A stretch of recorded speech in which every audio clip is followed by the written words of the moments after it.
West Virginia basketball with the dominating performance tonight, although a slow start to start the game. Let's talk about this win.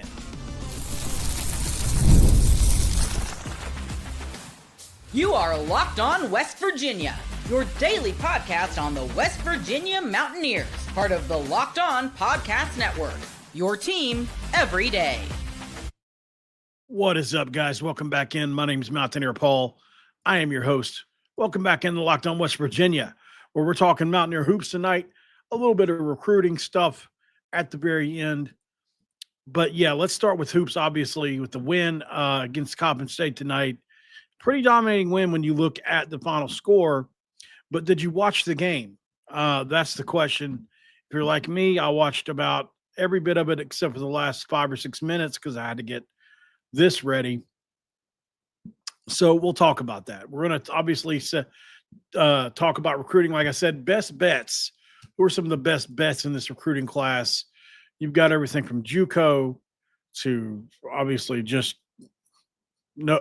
I don't want to say nobodies, but players nobody knows about to, players everybody knows about. So who are some of the best bets in this class, irregardless of stature, irregardless of their star rating, if you will. So that's kind of where we're at with it.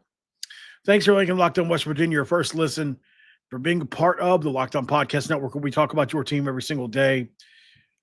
Let's dive in, man. Like I said, West Virginia with a dominating performance tonight against Coppin State, 81-49. So that's pretty simple, right? I mean, that's on paper looks like a pretty dominating win. Or I'm sorry, 91-49. My apologies. So on paper, a really dominating win. You should be really excited about it, and overall, you should be. But if you watch this game, the way West Virginia started it, I don't mean to be negative, but Coppin State whipped your butt for the first 7 minutes of this game, maybe closer to the first. I mean, it was an 8-point game at half, right? But I mean, right before that, it was pretty close for the most of the first half. They've got players too. Don't get me wrong. Like it happens. But West Virginia, the energy, the way West Virginia started this game, that's got to get fixed. That can't happen against good teams because you won't come back. If we would have played the Clemson team we played the other day, or just name a team in the Big 12, you'd have been down 25 points at half today. So I that's a concern. They had a big. Let me get his name really quick. From Coppin State by the name of Chris Morgan, that absolutely smoked you in the first half. I mean, he was everywhere, stick backs, getting rebounds. It looked wild, man, and he was really dominant at times on the board. So you were hoping that he would get in foul trouble. Actually, he did. Had it not been for that, I mean, they were sticking around there with him. He was, he looked like he was, and this is a former Ross Hodge player. This is kind of where I want to go with this. Two of the players that were giving you trouble in the first half were former West Virginia player Tosh Thweet and Chris Morgan, a former Ross Hodge player at North Texas. Interesting, right? So what does that mean, man? Well, it just basically means this. Like, sometimes you've got a target on your back and you really don't even know it, or maybe you're not expecting it. These teams got to have reasons to believe in themselves and come in ready to play. And these guys absolutely did that, right? So I'm really excited about it. I think at the end of the day, man, you have to at least be grateful that they were able to kind of hold them people off, right? That's what I'm hoping for anyways. Because for me, it's like you still have to perform under pressure in a situation where a team's playing you tough, and they did that against Coppin State. So not a whole lot to be too worried about, right? At least in my opinion. So I'm really excited about Trey Eaglestaff. He looked good today as well for me. I mean, compared to what he's been, so much better, right? So much better. Um, I really do hope that he continues to go along this path, because if not, West Virginia may lack scoring at times like they already do. And I can totally understand that. But, am I surprised? Not necessarily, no. But I just wish that the team had a little more continuity on offense at times. It seems like this team, offensively just can really get into some funks. Especially if Honor Huff he was cold today for a little bit until he caught on late in the game. And this team really didn't look like it knew what to do at times, and then Morris Agusic came in and he missed a couple shots. I mean, you wouldn't know it from the final score because they just couldn't score on us, really. Our defense overall was pretty good. If you look at the field goal percentage, they were held to 31%. This is not really a defensive problem so much. It was more of a rebounding situation in some spots.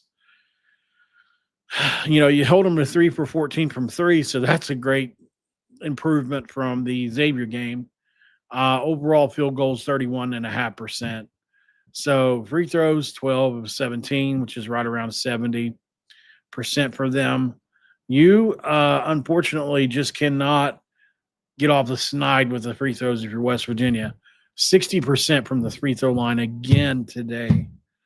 That is absolutely horrible. And it was worse than that until you had to hit a few late. I think were like 2 for 8 or 2 for 9 to start the game. Honor Huff missed 3 in a row at one point in time on a back-to-back technical call where the coach got thrown out of the game. So, there is a lot to kind of be concerned about too with this team. Like, they still haven't hit their stride, at least. I guess that's something. But, they just continue to add these new players in. And I'm hoping that this team will eventually get it figured out, because that's what we need. West Virginia has a decent field goal percentage day, 30-64. It's not perfect, but it's definitely doable. 3-pointers, you shot 34 threes tonight. It's an incredible amount, but they were playing zone, so that's not shocking at all. 11 of 34 from 3. If you can hit 11 threes in a game, that's okay. You don't want to miss 34 or shoot 34, though. Only, 32%. You'd like to get up into that 36, 37% maybe.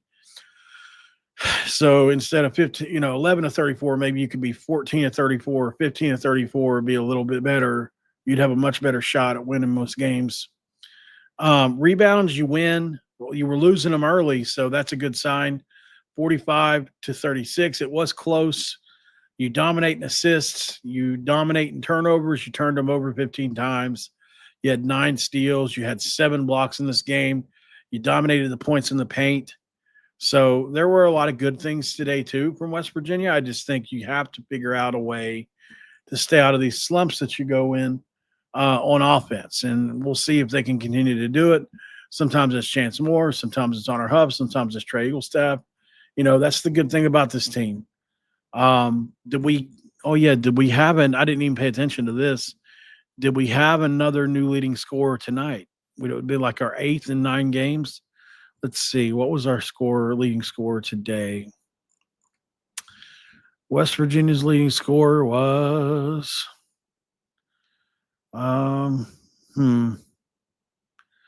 looks like it was Honor Huff again tonight. Yeah. Or was it Chance Moore? No, it was, they were tied. Okay. So I think they've both been, I mean, you can't, you can't continue. I mean, at some point you're going to go back across somebody when you've had as many leading scorers as we've had. So Chance Moore finishes with 17. Honor Huff finishes with 17 on a 5 for 14 shooting night from 3. 5 for 15 field goals. I think he had one floater he tried, which was like, it wasn't really close. Jasper Floyd played good defense all night. I felt like Harlan Obioha looked sluggish at times. Brennan Laurent got in early foul trouble. Trey Eaglestaff looked a lot better tonight, which is great. DJ Thomas hasn't been impacted by the minutes reduction. We've seen that. He's down to 10 minutes a game now. Jackson Fields played 14 minutes. Amir Jenkins, he played starter level minutes tonight. So that's something to keep your eye on. He's continuing to just grow and grow and grow right before our eyes. But overall, big win for West Virginia in basketball, absolutely, and something that you can at least build on as you win. And now I think you've got Wake Forest coming up. That's going to be a game that I think we really need to win. Obviously, you got to have some non-con games, man. Let's see. Is it Wake Forest next? Looks like Little Rock. No, it is Wake Forest next. So, yeah, we're going to have to win that game, absolutely.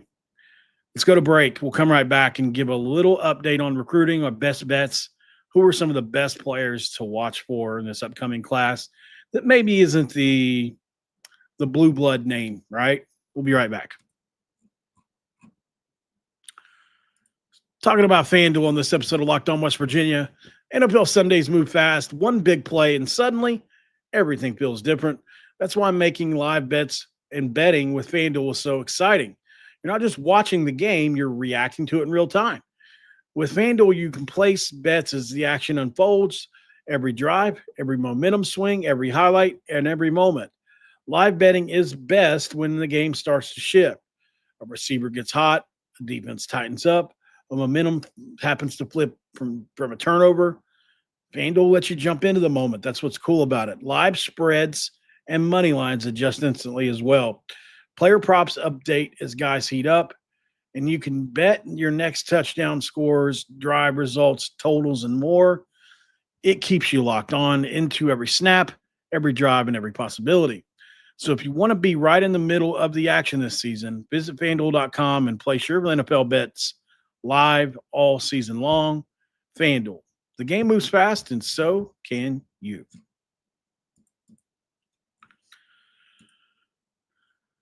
All right, guys, we're back here in Locked On West Virginia in segment 2, where we will not be cracking a do. I don't have one to crack, but that's okay.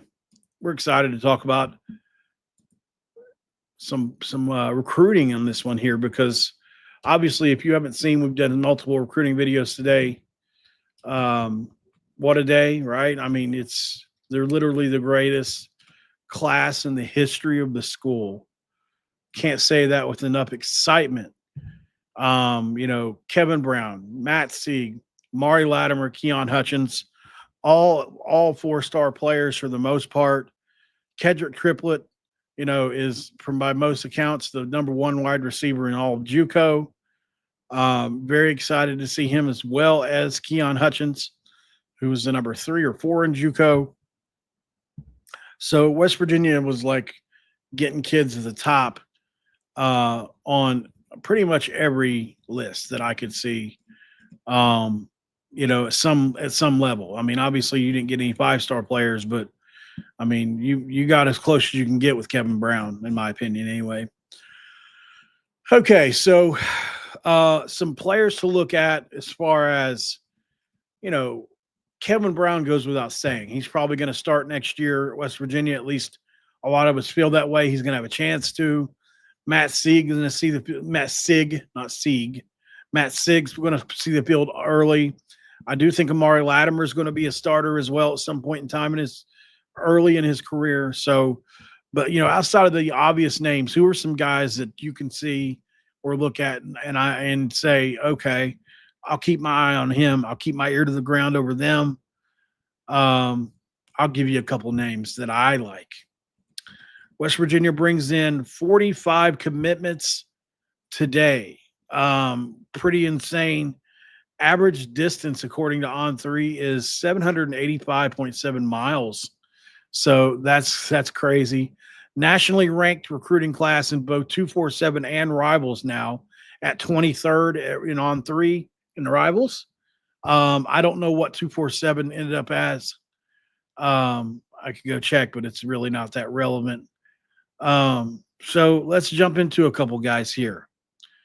You know, I mentioned it on the show yesterday. I think a lot of you guys know I love Cam Mallory, defensive lineman out of Moody High School in Alabama. And what do you know? During the commitment of, I think it was Matt Sig today, the guy was talking and he was mentioning a couple people he liked in the class, and Cam Mallory's name came up. Those Alabama kids, right? 6 foot, what is he? 6 feet and a half, 300 pounds. He is an absolute stud, though. I mean, he moves so well. He is going to eat, especially if he plays on the nose. He's a guy that's going to be able to eat up space and just be an explosive. I think he can do a little pass rushing from the nose as well, or from the inside. So it'll be fun to watch him kind of come into his own. Big fan of his. Wyatt Brown, the quarterback that everybody's forgotten about. We've recruited so many quarterbacks since he signed now. Obviously Hughley. You've got the new guy, John Johnson, who is awesome. I mean, he is awesome. No doubt about it.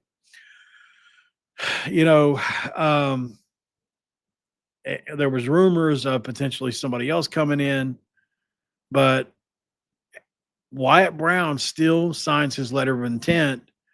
A kid that's coming in from Santa Monica, California, Notre Dame High School, 6'3", 195, the hefty lefty. He's not hefty, but he is a lefty. And he is a kid who's got great speed, great athleticism, and is a great competitor. No predictions for his first year, but you never know, man. Could he see the field? Who knows? I don't know. But I think you're going to be excited about what he looks like in the future for West Virginia. I like his upside. I really do. If you haven't seen Cam go fourth play yet, I highly suggest it. He is just one of the strongest, most, nasty. He's got a nasty disposition, and a guy that a lot of people aspire to want to have on their team. He's a guy that really gets his nose in there. He's a face mask breaker kind of guy. Kind of has some Owen Schmidt vibes to him. That's a guy that you just gotta love, man. I love that guy. Yender Mack we just picked him up. I love his athleticism. He reminds me of Dante Stills. That's my comp for him. And that's what he looks like on the line. He's a similar size, 6'3", 295. He's an athlete. Kevin Brown, our highest rated recruit, was basically the one that put West Virginia onto him, probably because he had to try to block him. And when you look at him on tape, he is quick, agile, man. He really gets explosive, get off. A lot to like with him. One last guy. Who would you want to pick here? We got to try to pick people that are kind of off the beaten path a little bit. I got to go Miles Cottrey, another Alabama guy that is, going to be playing linebacker, nickel, probably linebacker. He looks shot out of the cannon at times when he plays. He is all downhill all the time, man. All downhill all the time. Wasn't really highly recruited. I mean, he wasn't. I mean, he had Western Kentucky, Charlotte, and Arkansas State. But, man, if you go put his tape on, you will change your mind about him. He is that good. He's that good, in my opinion. By the way, I do have some Yender Mack footage we can look at really quick while we're thinking about him. Look at a couple of plays from Yender Mack, and you'll see why.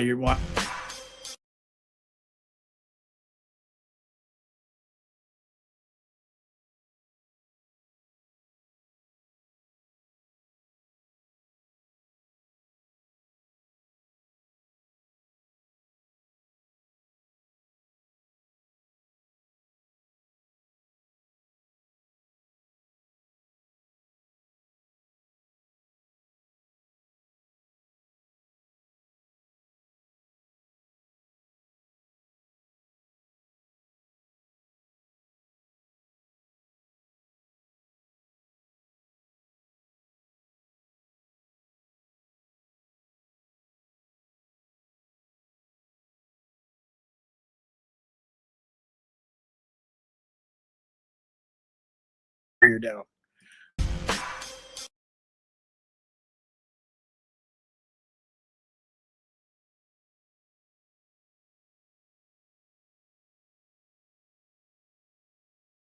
It's so good. Love it. So that's what we need, man. I'm with you guys. All I want is a chip as well. That's what I want to. All right, guys. We're going to, well, actually, let's just jump out of here. I don't have anything else to say. No third segment tonight. We're going to go ahead and jump out of here. This is my fourth video today. I'm exhausted, to be honest with you. Tired. So thank you guys so much for being here. Have a great rest of your evening. The Mountaineers win the basketball game. They win the recruiting game. Overall, a really great day to be a Mountaineer wherever you may be. And thanks for making Locked On West Virginia your first listen, and for being a part of the Locked On Podcast Network, where we talk about your team every single day. And we'll talk to you on the next one. Check out Locked On Big 12 as well for your second listen. And as always, have a blessed day. And don't forget to cue those country roads. Good night.